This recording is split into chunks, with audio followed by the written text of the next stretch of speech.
If you're anything like me, you may find yourself constantly overwhelmed by everything that's wrong with politics. And when I say politics, I'm not talking about Democrats or Republicans. I'm talking about the flaws that exist in our political system, regardless of which party is in power. And I know it's hard to talk about politics these days, but look, the government is ours. We pay for it, so it needs to work for us. And right now it doesn't, and I mean it really doesn't. So what's going on here? Is it Russian meddling in social media? Is it him? Is it her? No. Those two were the least popular presidential candidates since they began keeping track of such things. Only 4% of Americans have a great deal of confidence in Congress now. Just 4%. America is no longer even considered a full democracy. We are witnessing a total political system failure in America, which is the complete opposite of what our nation's founders had in mind. So I'm going to show you 3 lines that show what's causing this failure, how we can fix it, and what you can do about it. So here's your first line. What I want you to do is take any issue you really care about and picture it on this line. This line comes from a Princeton University study that shows how public opinion influences the laws that Congress does or doesn't pass. They looked at 1,800 public opinion polls over a 20-year period, and we took their data and plotted it in this chart. See this horizontal line? That shows public support for a law amongst average Americans. This vertical line? That shows the likelihood of the public support leading to the passage of a law. When you plot it for the average American, you get a line that looks like this. There's your issue sitting on that line. If there is 0 support for a law, there's about a 30% chance that Congress is going to pass it. And if there is 100% support for something, the most popular thing ever, there's still a 30% chance that Congress is going to pass it.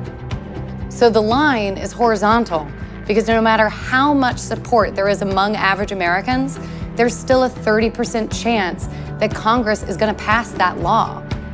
Princeton determined that the preferences of the average American appear to have only a minuscule, near zero, statistically non-significant impact on public policy.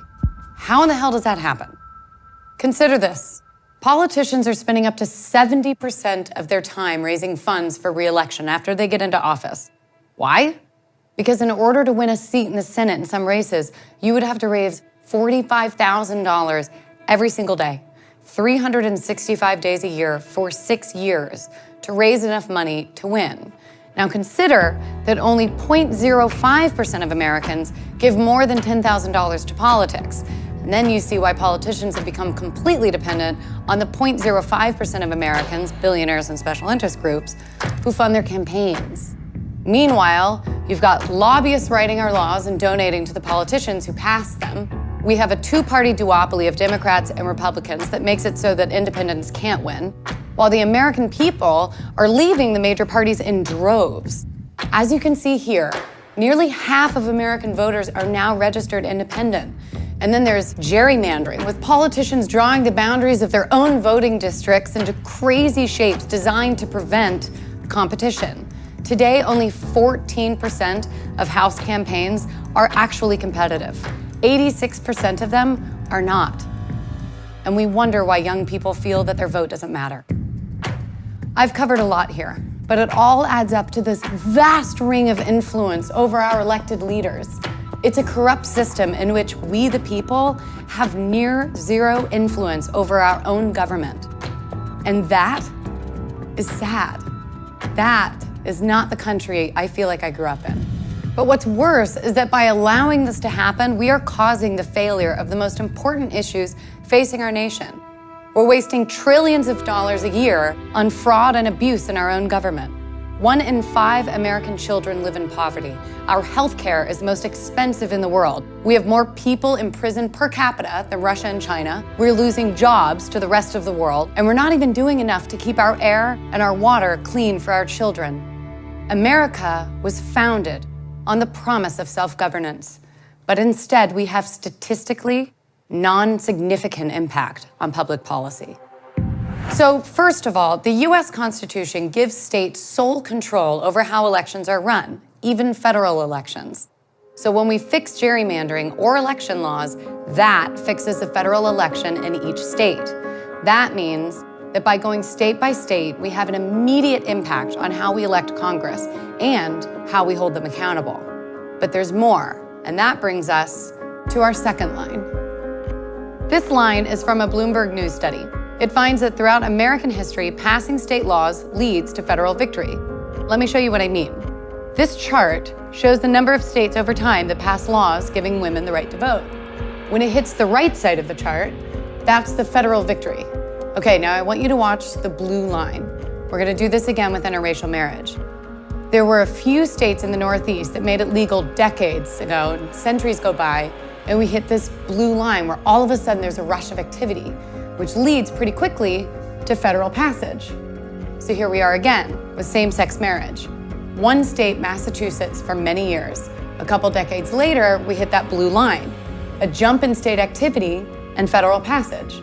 This isn't about these issues. This is about a winning political strategy. The crucial finding in the Bloomberg study is that a key event, often a court decision or a grassroots campaign reaching maturity, triggers a rush of state activity that ultimately leads to a change in federal law.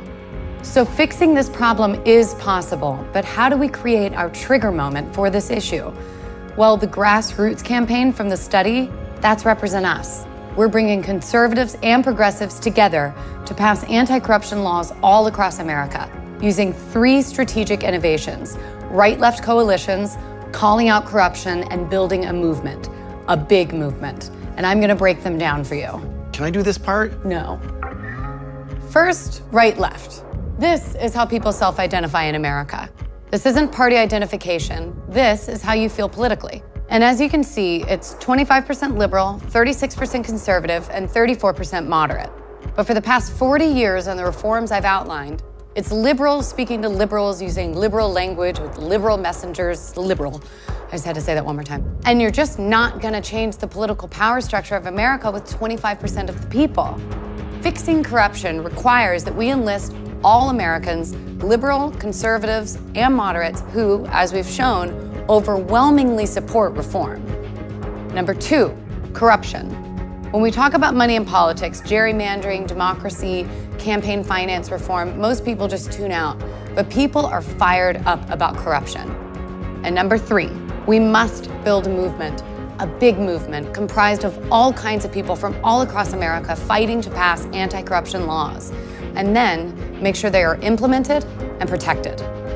So again, liberals and conservatives working together, corruption, and build a movement. This is the foundation of RepresentUs. We believe the government should work for every American, not just a handful of billionaires and special interests. But it's not just an idea. In a few years, we've already racked up 85 wins all across the country. And if we can get those 85 wins to 850 wins, we can fix our corrupt political system, save America, and get to work on fixing everything else that's broken in our country.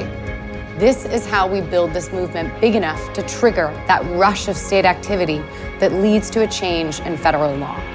And that brings us to our last line. Right now, this is you. And right now, these are all of the ways that you can help us go state by state, city by city, to fix the corruption in American politics. Volunteer and join a RepresentUs chapter.